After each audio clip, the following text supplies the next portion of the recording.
Even a few years back, there have been hospitals or systems within countries like Singapore, which has such advanced security protocols, right? Even they were hacked alongside with the private, the PIIs and the PHIs were hacked in together. And that's a wealth of data, because you have to understand what is the impact of that data being out there in the public itself, right? It can destroy an entire business, right? So because at the end of the day, healthcare is, from a provider's perspective or from a payer's perspective, the consumer is thinking of trust, right? What you are actually selling when you go into this hospital, you're thinking you have the trust that this brand will deliver the right services for you and be right by you, right? Similarly, if you're a payer, a health insurance company, what that person is actually paying a premium for is that I trust this insurance company to cover me in the time when I need them the most, right? So when your core brand value is trust, right? So over there, the vulnerability on losing the privacy of what your health data means is quite significant. And hence, I think, given now that the interoperability of real-time and static data is coming in together, that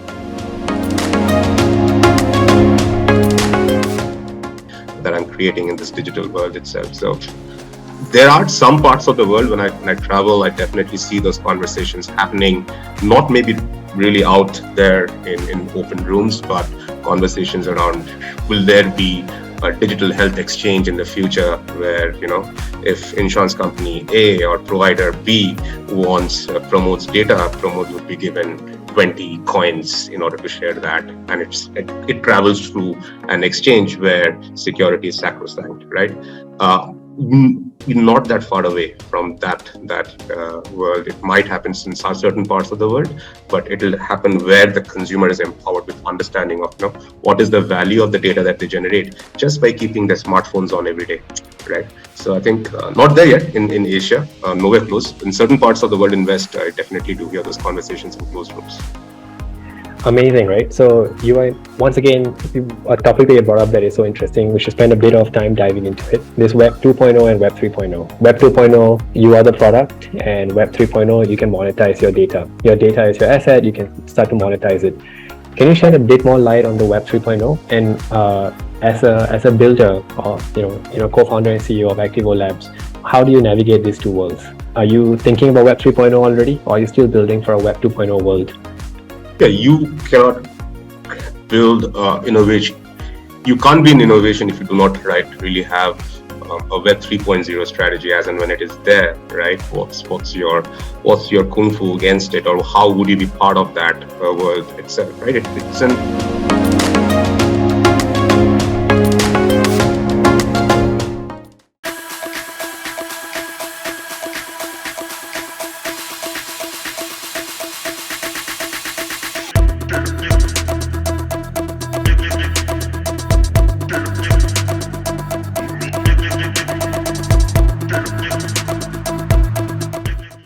Hello, everyone, and welcome to our Safe TechTalk this morning today. We have Gaurav, who is the co-founder and CEO of ActivoLabs. Gaurav, over to you. We'd love to hear your journey so far, and do please feel free to introduce yourself as well. Thanks, Pramodh. It's good to have this chat and record it as well. And thank you for having me on the show. So I'm Gourab. I'm the CEO and co-founder of ActivoLabs, and just a quick background, I'm a computer scientist by training, and one of my majors in my engineering was computer security. So I'm going to speak about something I studied a long time back, and hopefully, I'll be able to share some relevant insights as well. But who we are, ActivoLabs, we're a digital health sciences company. We focus on population health. How can we help populations across the planet live healthier, happier lives? And we do that by providing very deep insights and contextual data for populations such that they can understand their risk of chronic diseases and how they can go about preventing them. And as a business, we have been around since 2017. We are headquartered in Singapore with offices right now in India, live across 9 markets in Asia Pacific, soon to be 11. And we work primarily with the enterprise industry. So we do not have a direct-to-consumer channel, but we work life and health insurance companies, reinsurance companies in the employee benefit space, banks, telcos, even providers. So anyone willing to have a conversation with their customers, their policyholders, their employees around health and longevity using a digital first approach, we can be a partner of their choice. So yeah, happy to be here, share my thoughts on this subject, which is fairly close to my heart and something that I was very passionate about. Yeah. Beautiful. Congrats on all the progress. Being around since 2017, you mentioned 11 markets or 9 markets. Just want to get that. We will be in 11 markets in July, but as of now, we are live with live paid subscribers across 9 markets, mostly in Asia Pacific and the Middle East. Very nice. So you're at a great vantage point to talk about a bunch of things that we want to highlight, based on your background, based on the business progress, and what you're doing nowadays as well. Let's get right to it. How do you see the intersection of cybersecurity and the health tech industry? We'll start broad, but what are your thoughts from outside in at this point? So it has a lot to do with how the industry has evolved and the nature of the data that you generate in healthcare evolves, right? So now healthcare data, the digital health data, can be broadly classified into 2 segments. You have static data, and then you have the real-time data, right? So static data is your data coming from your traditional sources like your electronic health records, your electronic medical records, your laboratory information systems, your clinical information systems. So this had been this traditional data that was confined within the 4 walls of the hospital, right? And now you have the new kind of data that is called the real-time data. The real-time digital health data is data generated on the fly from any IoT-enabled devices, right? It can be your Bluetooth-enabled blood pressure monitors, when you have all the new services that have been built around to support things like remote patient monitoring, or even fitness data generated from fitness trackers, smartwatches, even your smartphones, you can generate or keep or store or track a lot of data. And there are different classifications of that real-time data. It can be from things like your ECG report to all the way to whether you are suffering from clinical depression, to how much you're sleeping, to how much you're exercising, right? Now what happens is that when this industry, when you bring static and real-time data in together, right, there's so many different players across so many different subjects and modalities. It opens up that many different endpoints, and that many different endpoints means that many different vulnerabilities. That many different vulnerabilities means that much more risk. And hence the conversation on cybersecurity, and because of the wealth or the wealthy nature of healthcare data, means personal information, this is a subject which is at the front right center of anybody in this industry. Thanks for sharing this. Is there any unique risk that you experience in safeguarding healthcare data? Yeah, like I said, I think previously that kind of healthcare data, it resided in the 4 walls, contained within the 4 walls of the hospitals itself.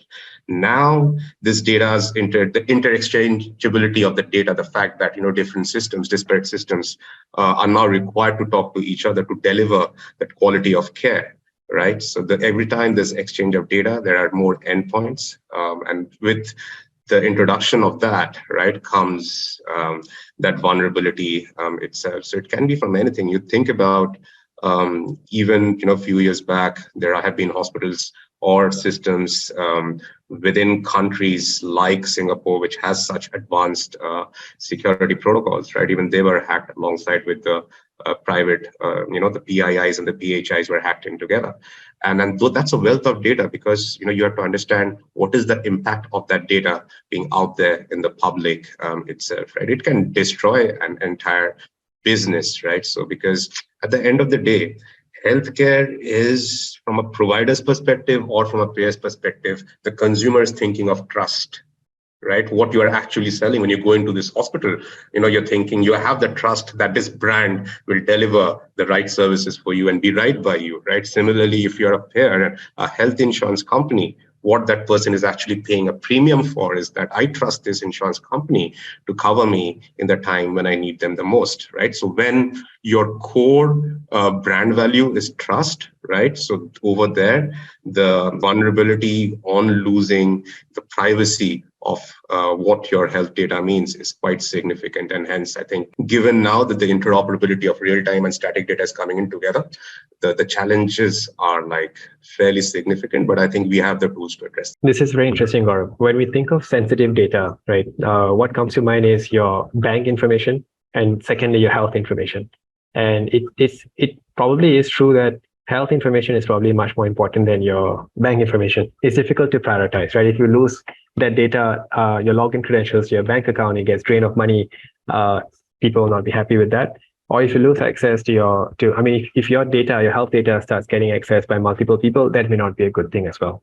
Right. Do you see attempts to breach, for example, your systems or healthcare systems broadly? Is there talk in the industry about this? Yeah, of course. Like anywhere, there's a saying, right? Anywhere there's honey, there will be bees, right? Or anywhere there's sugar, there will come ants. So as long as the data that you're sitting on is of value, right, there would be attempts to get it out across, right? It's not just going to be about somebody just attacking your systems to bring down your organization's reputation, but it's also the kind of data that you're generating itself, right?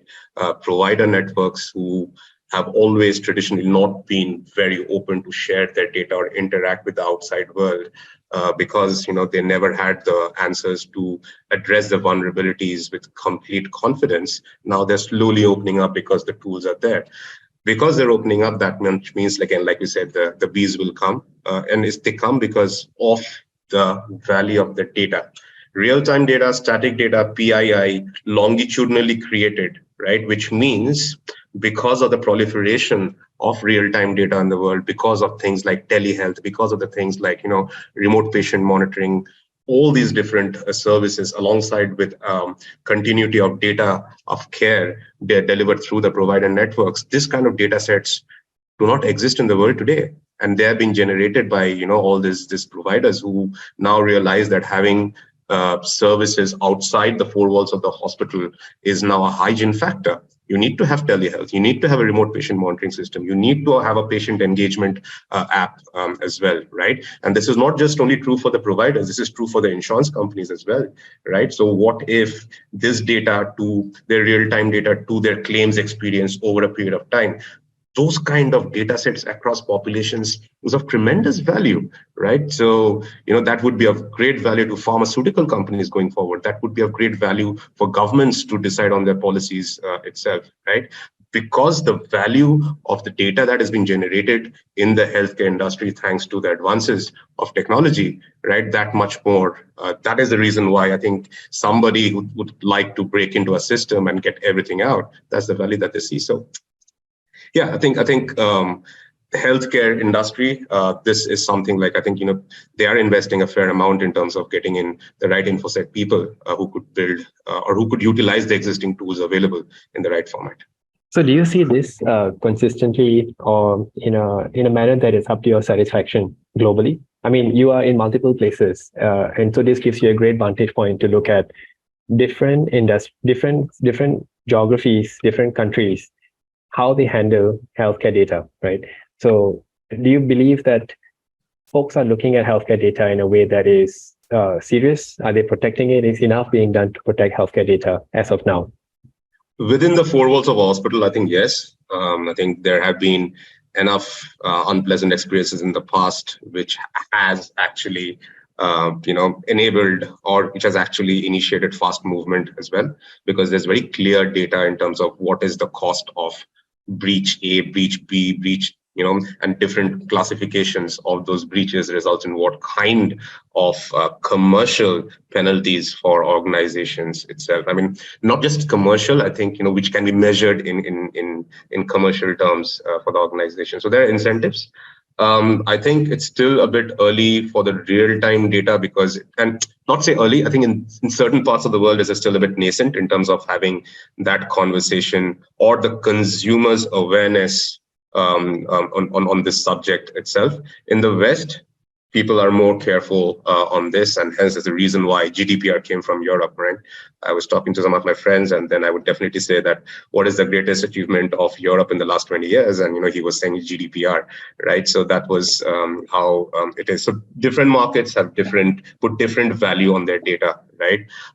Most Asian markets, especially the emerging markets, I don't think the man on the street understands the value of that data and the impact of loss of that data itself. They probably might think, okay, it makes sense for me to have a two-factor authentication on my banking application. Why should I do that on my patient engagement app, right, which my hospital has given me? So that awareness is not there. So that the end user or the consumer it's not empowered with that education of what is the value of their data. And you're just not talking about health, about any aspect. I don't think people understand that. If they're getting a product for free, they're probably the product themselves. Why and what's happening with their data itself. Yeah. That is such a powerful statement, Gaurav. If you're getting something for free, most likely you are the product. Your data is the one that is Web 2.0. Yeah, that was the basis on which the old Web 2.0 was built. That was the basis on which hundreds and millions or maybe billions of VC money went in terms of acquisition and free user pieces itself, and generating those data sets to now what we see, hyper personalized ad placements, right? That was Web 2.0. That was how it is built. I think the conversation which is moving into the Web 3.0 space is that if I own this data, somebody has to pay me for the data that I generate, because that is also my asset that I'm creating in this digital world itself. So there are some parts of the world when I travel, I definitely see those conversations happening, not maybe really out there in open rooms, but conversations around, will there be a digital health exchange in the future where, if insurance company A or provider B wants Pramod's data, Pramod would be given 20 coins in order to share that. And it travels through an exchange where security is sacrosanct, right? Not that far away from that world. It might happen in certain parts of the world, but it will happen where the consumer is empowered with understanding of what is the value of the data that they generate just by keeping their smartphones on every day, right? So I think not there yet in Asia, nowhere close. In certain parts of the world in West, I definitely do hear those conversations in closed rooms. Amazing, right? So you are, once again, a topic that you brought up that is so interesting. We should spend a bit of time diving into it. This Web 2.0 and Web 3.0. Web 2.0, you are the product, and Web 3.0, you can monetize your data. Your data is your asset. You can start to monetize it. Can you shed a bit more light on the Web 3.0? And as a builder, co-founder and CEO of ActivoLabs, how do you navigate these two worlds? Are you thinking about Web 3.0 already, or are you still building for a Web 2.0 world? Yeah, you cannot build innovation. You can't be in innovation if you do not really have a Web 3.0 strategy as and when it is there, right? What's your kung fu against it, or how would you be part of that world itself, right? It's an obvious evolution of the digital consumer as well, right? And the tools and the technologies are there in place to support it, right? Blockchain and the advances of around all the ancillary technologies that support the various kinds of blockchain-enabled industries is there, and that's going to be the driving factor of Web 3.0, right? It's just about when you are creating data, it turns it into assets. And then it becomes a participatory or a collaborative world, where big organizations are sharing the love with the consumers itself. So the more and more we work into or move away from the shareholder economy to the stakeholder economy, where everything is people, profits, and planet, right? So we will see the Web 3.0 fair right and center. The other thing is also about, I look at Web 3.0 also as, I think, a very egoistic approach to altruism or alternate altruism itself, right? Because once you do that, you will bring a larger population in play, incentivize them to grow the behavior of sharing their data, because they're incentivized to share that data, and the more people share that data, right, more intelligent the systems would become. That is one of the corner founding principles of any network effect companies, right? So when the future companies, the Web 3.0 companies would come in, I think their acceleration or their slope would be way higher than some of the Web 2.0 companies as well, in terms of creating that network effect and doing it very quickly. So I'm curious to know, how will that manifest in reality? So let's say I'm in the Web 3.0 world, right? And there is a blockchain type or enabled database or data storage solution somewhere, right? Let's say my health data is sitting in your service, and an insurance company wants to buy it. What would happen? How can I be in charge of my data? as a consumer? How do I become empowered in Yeah, this world? it would happen at multiple levels, right? So in terms of, it can happen at something like they might even not want to know your PII, but the fact that Pramod's been on a platform like Activo, generating his Activo score, generating his Mind score, using consuming content, entering data, sharing his behavior, and Activo tracking his behavior, it becomes all Pramod and all the data and the parameters that's around him. Now there could be an organization, a government agency, right, trying to understand what is the risk of males. Um, you know, I'm looking at you, I'm probably guessing you're in your mid 30s, right? This kind of socioeconomic background. What is their health risk for? Say something like a clinical depression, or how much are they sleeping, and how can we create policies, public health policies around that, right? So I don't need to share it's Pramod, but Pramod has generated that data, which is going to be part of a, a business decision or a policy making decision, and the policymakers are willing to pay for that data at an aggregated level itself, right? So there we'll be just saying that, hey, Pramod, thank you for participating. If you take a couple of more questionnaires on that, we will get a much more deeper, richer data sets. For the basic, without the questionnaires, we'll probably give you 5 coins, and with this thing, the provider is willing to give it another additional 10 coins itself. So that is how something it will go down. So that probably would be layer one. Layer two could be that, oh, by the way, insurance company A, B, and C, right, just wants to know your score, such that they think product A, B, and C is very relevant for you. And if you just share that data, the premium just reduces straight away by 30%. It can go down to 50% as well. So we see parts of that already in play, where insurance companies are willing to not only look at platforms like Activo as risk evaluation only, but risk management as well. So once we get that risk, how do you keep on managing it? And that would be, again, coming down to the data being picked up. And also remember, these are insurance companies. They also care about cybersecurity threats. They also care about data breaches and stuff like that. That is very important to me. And then they will not just transfer the risk by buying a cybersecurity insurance. They would have to ensure that that risk, although it is transferred, and in how are we doing active mitigation and management as well. So that, again, doing it through blockchains, doing it through the Web 3.0 thing in the future, where the blocks can be slowly picked up based on, you would not give out all data, annotated data that the Web 2.0 is used to collect. A breach will not just take out your annotated data itself. Yeah. Interesting. So let's navigate both worlds now. So Web 2.0, data is in a database and it's being exchanged amongst different players in the market, right? There's a lot of cyber threat around that. How do you secure a database? How do you secure a network and everything associated? Web 3.0 has this concept where I am slightly more in charge of my data, right? So Gaurav, interestingly, I got into crypto back in 2014. It was a very interesting time. Just read Satoshi's paper and Wow. this is going to change the world, right? You made a fortune. Well done. Yeah. No, I'm not sure about that. But the technology, the whole blockchain part was super interesting, right? So to understand it, I built a blockchain from scratch just to understand these concepts, because I felt there's so much hype that's going around. And I think today in our discussion, hopefully our audience can benefit from the substance and we can just cut through any hype that potentially is out there in the market, right? So you have this concept of blocks. There is this concept of proof of work, there's a concept of proof of stake, and so on and so forth. We won't go into that. I can include a link to the article that I published, and we can catch up, right? I believe you understand how blockchain works. I understand how it works. Now, if I'm going to have any kind of say in my data, then probably I will have a key, right? You have this public-private keys.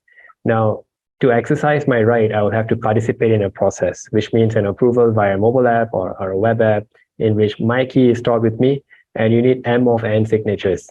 Familiar concept, right? So let's say you have a key, another player has a key, and I have a key. And to authorize a transaction where somebody accesses my data, my approval has to be given, right? So far, so good. If this was going to happen in the Web3 world, where I have a say and my say can be exercised by uniquely authenticating and authorizing me through my private key to participate in a transaction, is this a potential reality? That is exactly that's the basic hygiene, right, of the security piece also.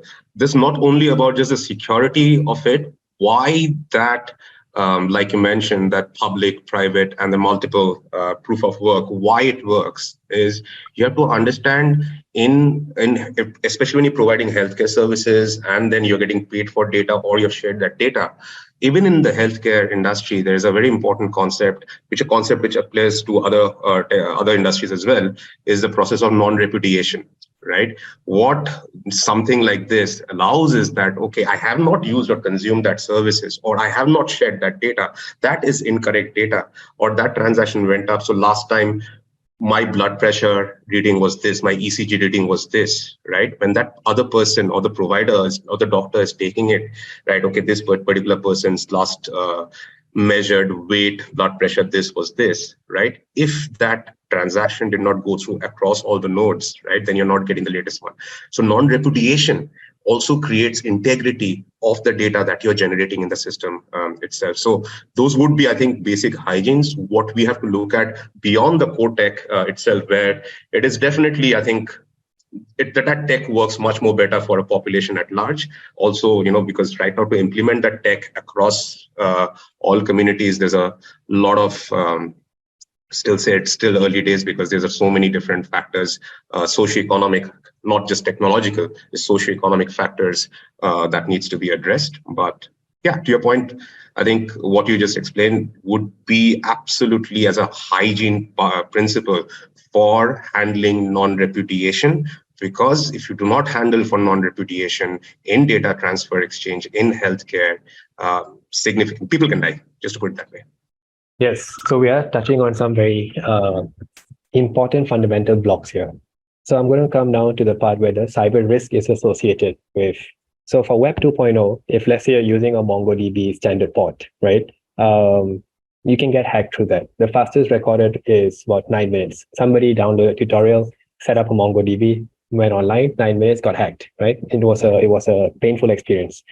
And this actually can be scaled across a lot of digital transformation journeys in hospitals, in also other companies, where as you go through the transformation journey, you start to adopt more technology, surface area for attack increases. Web 2.0 world is your database that needs to be well protected, and it can be accessed through multiple means, right? Now, if you give me a key, you're actually increasing my security because you can't access some data without my express approval. So in a way, that security gets heightened in the Web 3.0 world. So I'm not touching on the privacy aspect, I'm just talking about the security aspect, right?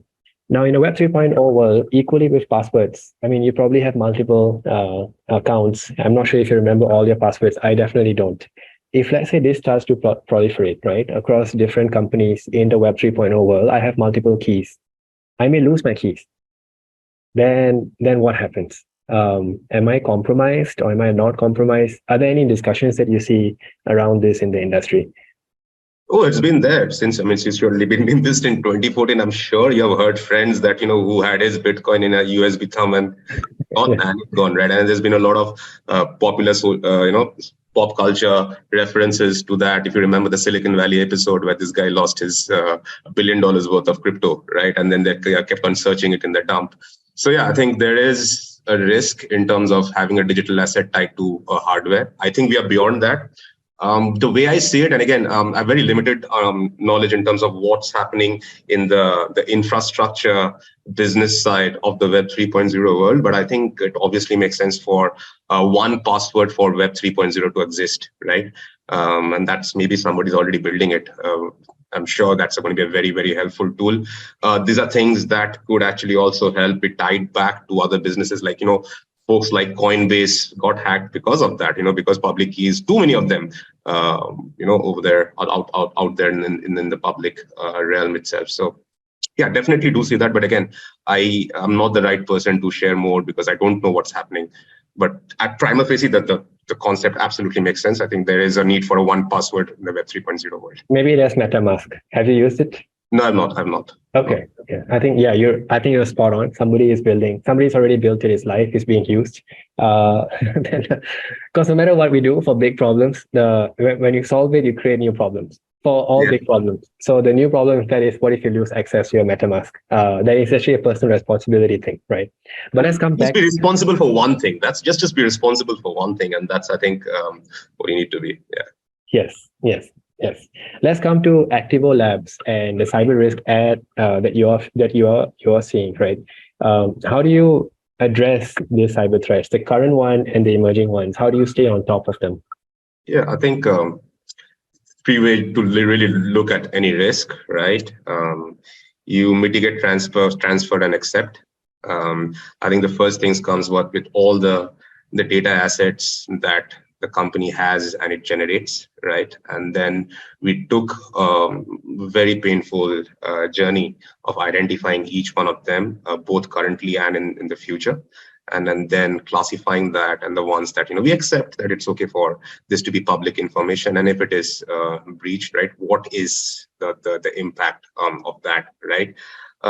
So for there, if there's no security requirements there, so we'll not do it. So it ultimately comes down, Web 2.0 has been a big part about identifying your different data assets, classifying it, understand the business impact analysis of a breach, and then go about building those frameworks to support that piece itself, right? And then secondly is that also the risks transfer piece, right? Of course, that's where it is very important, and I keep meeting founders all the time, and the first thing when we touch upon these subjects, right, most of them have not even considered getting a cybersecurity insurance, right? I think a lot of that is changing because when you start working with the enterprise industry, with the banks, with the insurance companies, a big part or requirement, some of those master services agreement is to have that cybersecurity insurance in place. Get your basics in place. Get your, I mean, at least you won't need to work with the banks. You need your, ISO 27701, 001, SOC 2s, all those things need to be in place. So that's your hygiene, right? And post that, you said that those are the pieces in place, and then we also have a risk transfer mitigation piece itself, and then obviously the risk acceptance is the ones that we know that somebody and anybody can do that, can see it, go ahead and do what you want to do. In terms of if you have done those ISO 27001, SOC 2, and all that stuff. So you have the hygiene in place. The third point and the most important point, which I think is how do you build a company culture around this, right? How do you create awareness within your employee population? I mean, we are lucky, in a way that we are a super tech heavy company. I mean, there are, I believe right now we have 45 of us, and I think 38 or 39 of us are engineers or data scientists, right? So we understand that. We understand some of the pieces of what are some certain protocols that you need to follow. How do you keep yourself updated? Why should you even care about doing your annual touch up on GDPR and HIPAA? And the question is that we end up doing. But sometimes when non-technical folks come in, and this just happened last week, right? We have a very clear piece of do not leave your laptop unlocked when you move away from your desk, right? And the boys went to town, right? So the person went away for a call, and then we put up messages on Slack saying that how is a caterpillar and unable to become a butterfly, and he really wishes to do that, right? So and then people kept on commenting for 24 hours on that on Slack, right? And poor guy, and then and then he wrote, okay, compliance lesson learned, right? So it's a fun way of doing it. It's sometimes he took it in his stride, but the last part I think is the most important piece, right? So of course, you need to have very clear roles and responsibilities, because it's not just it's an InfoSec is not an organization or a department, right? It's an organization wide. Everyone is a vulnerability in itself, right? And how as an organization culture you're spreading it across. But definitely there are roles and responsibilities assigned for somebody to be in charge of the culture. At best, it comes from the top. Thank you, Gaurav. This is fantastic. You say in your team size is 45 and there are 38 technical people. Yeah. Amazing. So that's who we are, very, very tech heavy. That's been a bane and a boon as well. Especially around things, how quickly when we started off building, right? When we did our Series A, we looked back, and then when we went back to our investors and said that okay, this is what we are supposed to do, and we are doing it in 4 months after the Series A, and then usually where is the technical? I thought you going to get in more technical resources to support some of the product development you're showing, and we said that no, we don't have to, because there's no technical debt to pay. right? So because it's been built by engineers from day one, right? So with my background, and then my CTO is coming in, my COO, he's also a techie, Hemant, whom you have spoken to, right? So he's just super hands on the IT security side of things, if you have seen him, right? So he alone kind of like delivered GDPR for us, even understanding the whole legal implications as well. So when you build something from the ground up, I think that is something you should do from day zero. If you're building a startup, or if you're building a company, where you would be engaging or dealing with data, which is like matrix level 1 or defcon 1. The impact of a breach on that data would be significant. Start from day one. Understand it might be a bit painful, but overall, when it comes to cyber security or just security or infosec security, always choose long term over short term. Right, that is the one principle that is there. Right, choosing long term over short term is the way to go about it. Yeah. Thank you so much. Earlier, you mentioned 3 steps, right? The first step was to get your certifications in place because you need this for your contracts that you're going to earn over time. Second part you mentioned was transfer the risk via insurance. If you need to get it, then go ahead and get it.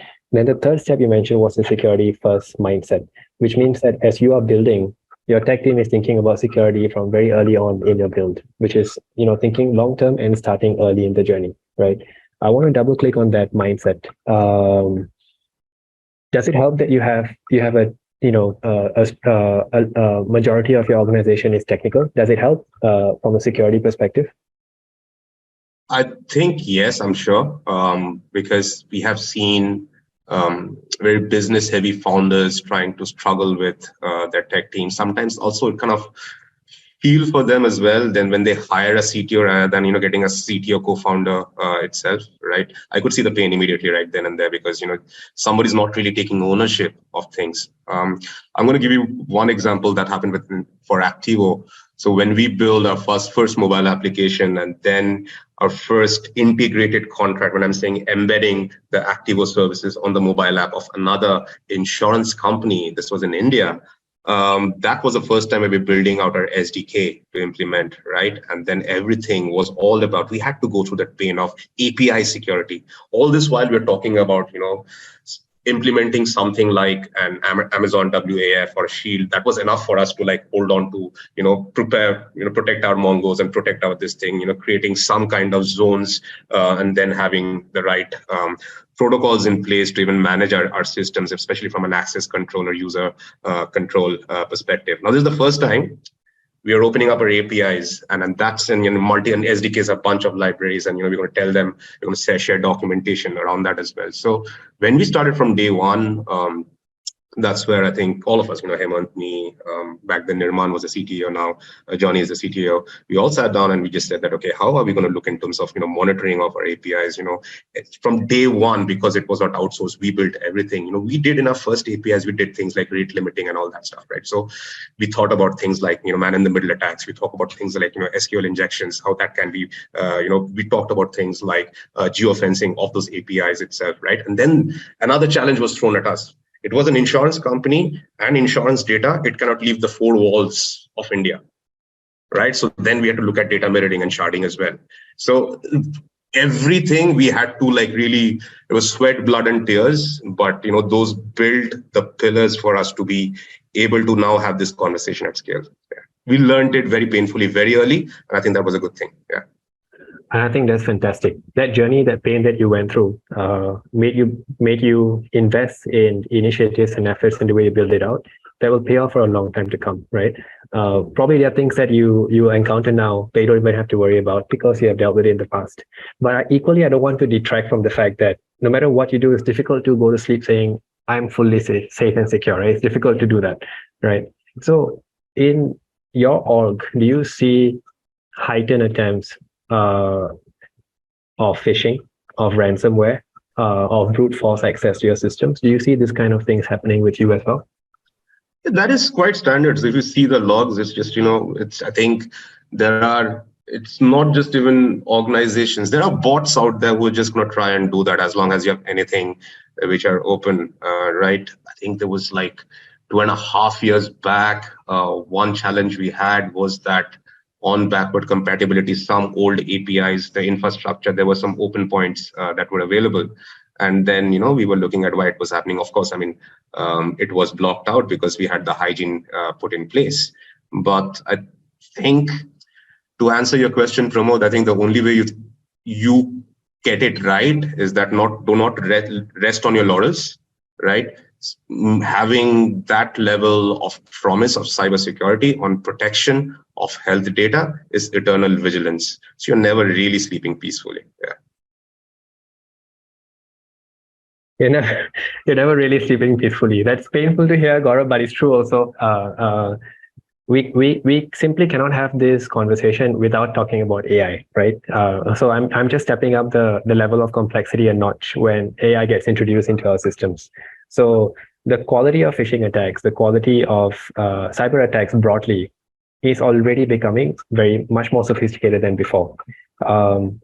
Is there a part of your mind share that goes into thinking about, because I'm sure you're thinking about AI now, because everybody is talking about it, you read the news, it's difficult to read the news without even coming across something related to AI or the other. So is there in your mind?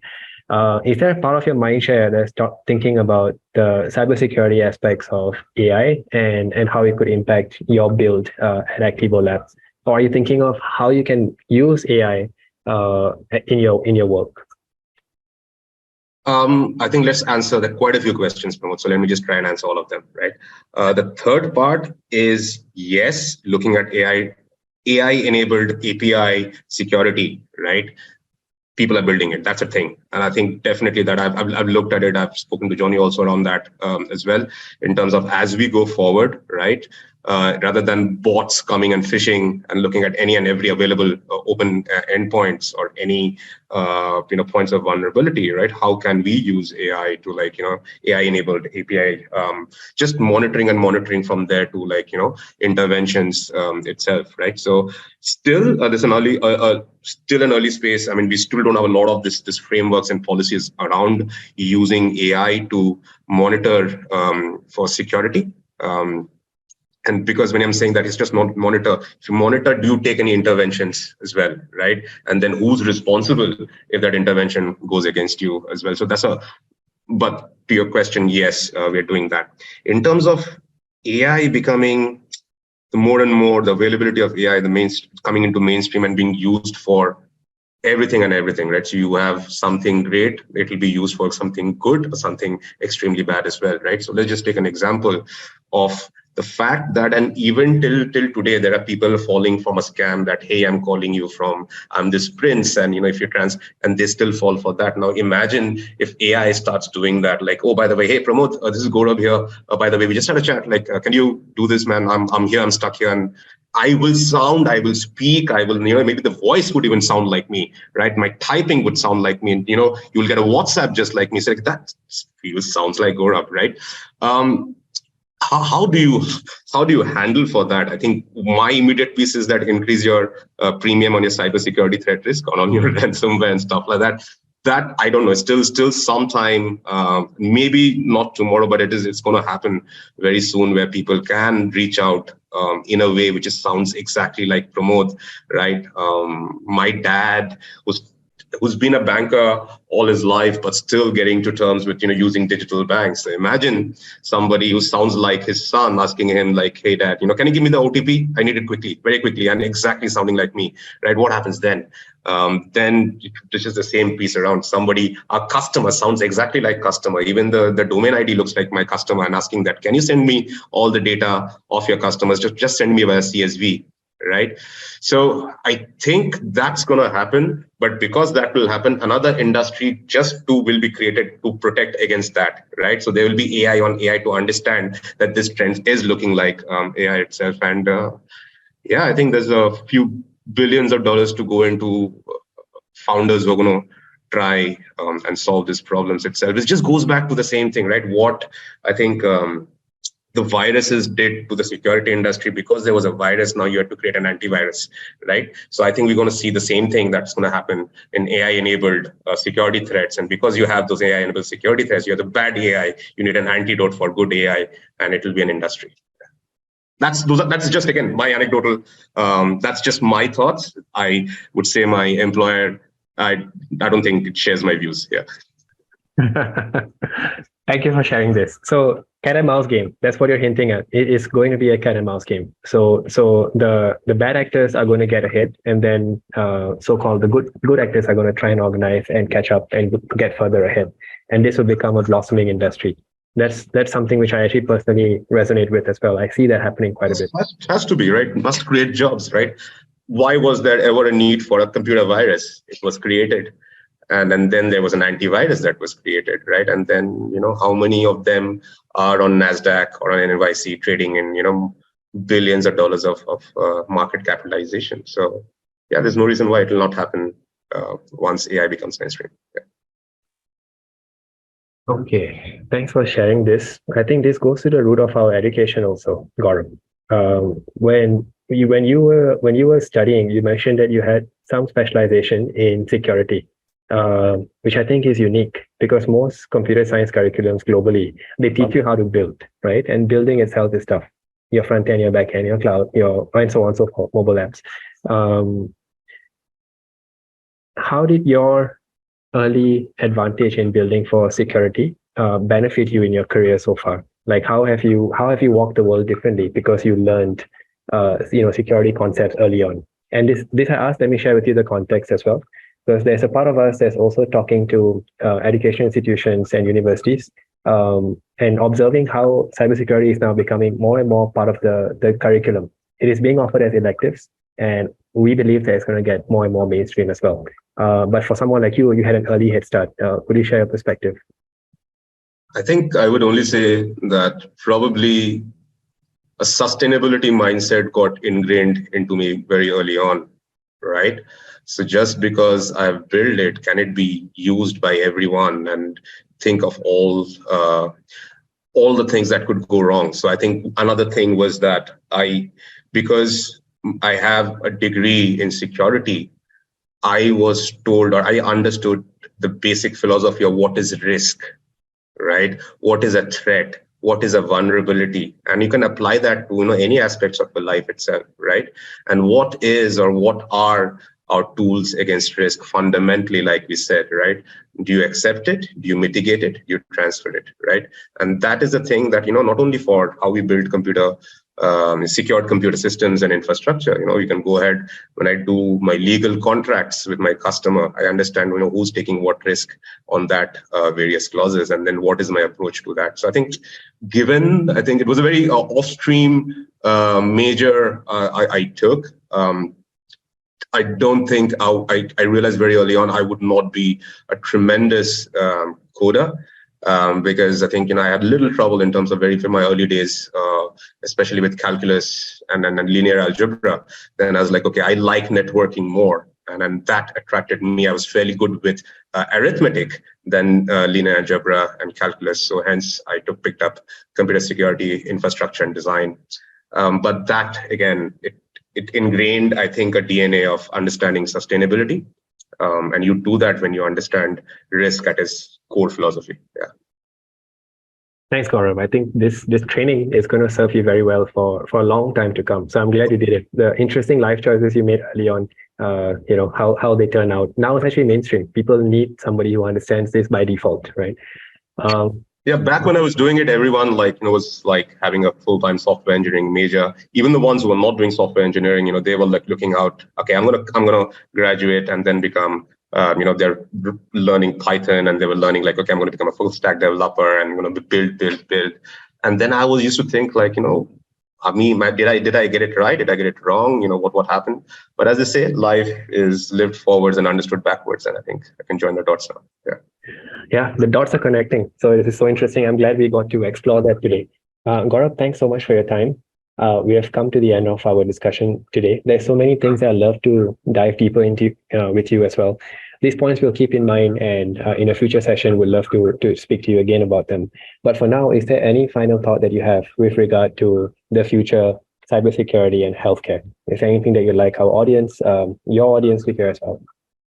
No, I think it's just a conversation that should guide a lot of development and R&D dollars into this space itself, right? Something as simple as when you're going into $1 million contract, right? The client should not really whinge about spending $25,000 on a cybersecurity insurance. Because that money goes into cybersecurity insurance, that money would go back into R&D somewhere to develop and maintain the better part of your system. So I think it's just also, we are seeing the mindset being changing. People are more and more aware of the impact of these breaches, especially where PII meets PHI, right? So in healthcare, I think people do understand, but I think we need more supporters of our cause. Thank you. Absolutely. Need more supporters of the cause. Thanks so much for being a great supporter as well, Gaurav, and look forward to speaking to you again. Done, mate. Cheers. Thank you so much for your time. Have a great weekend. Cheers.